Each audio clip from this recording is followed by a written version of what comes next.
today I'd like to talk to you about the most common question I get about the E2 visa. And that question is, how much do I need to invest? The answer is, it depends. The investment must be substantial, but there is no minimum dollar amount that you must spend to obtain the visa. The Foreign Affairs Manual gives guidance on how much investment is needed. First, the investment needs to be substantial in a proportionate sense. This means that the officer is going to look at the amount invested compared to the total cost of the business.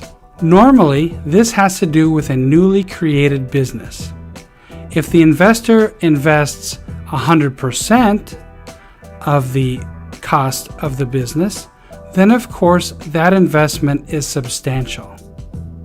But there is an inverted sliding scale described in the regulation that says that the smaller the investment, the bigger percentage must be invested in that business.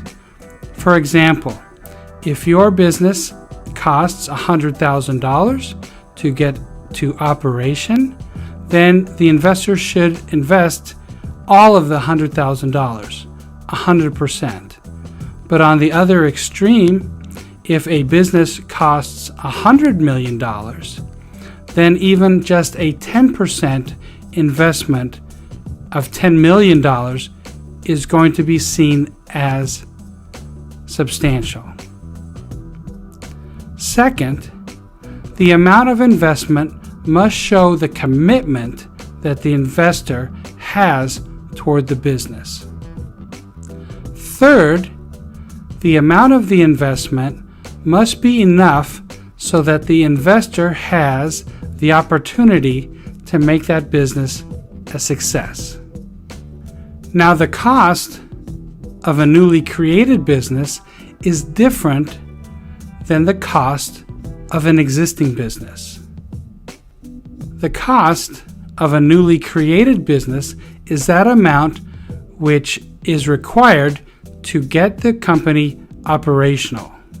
The actual cost is determined by what the investor has already spent and what more is needed to be spent to make the company operational. The cost of an existing business is the purchase price of that business, which is determined to be the fair market value. So the good news is that there's no set amount for investment for an E2 visa. It's our job to send the consulate the information that will get your application approved. If you're interested in investing in the United States and you think that the E2 visa is right for you, give me a call. We'll walk through your plans and we'll make it happen for you.